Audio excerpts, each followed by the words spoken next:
الرحمن علم القرآن خلق الإنسان علمه البيان الشمس والقمر بحسبان والنجم والشجر يسجدان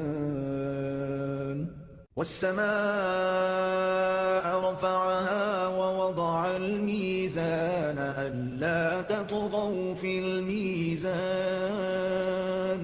وأقيموا الوزن بالقسط ولا تخسروا الميزان والأرض وضعها للأنام فيها فاكهة والنخل ذات الأكمام والحب ذو العصف والريحان فبأي آلاء ربكما تكذبان خلق الإنسان من صلصال كالفخار وخلق الجان من مارج من نار فبأي آلاء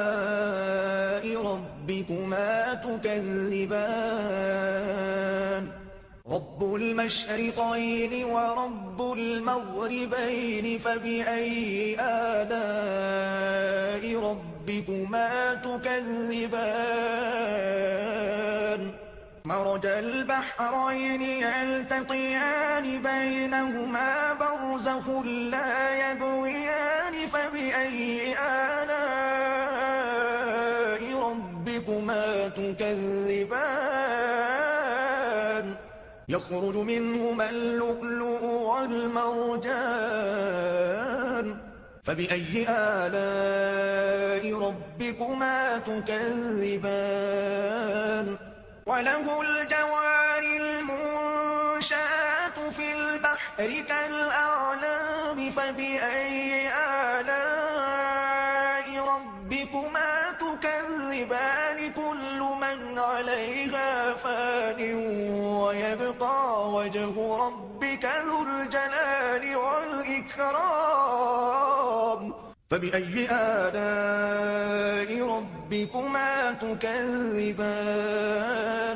يسأله من في السماوات والأرض كل يوم هو في شأن فبأي آلاء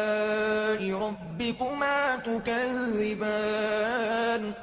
سنفرغ لكم أيها الثقلان فبأي آلاء ربكما تكذبان يا معشر الجن والإنس إن استطعتم أن تنفذوا من أقطار السماوات والأرض فانفذوا لا تنفذون إلا بسلطان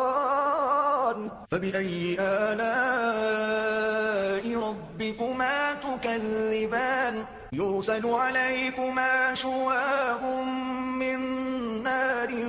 ونحاس فلا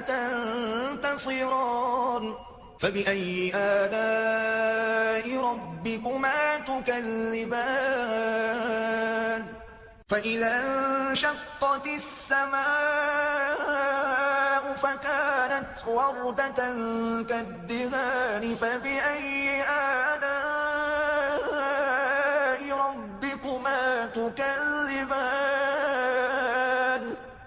فيومئذ لا يسأل عن ذنبه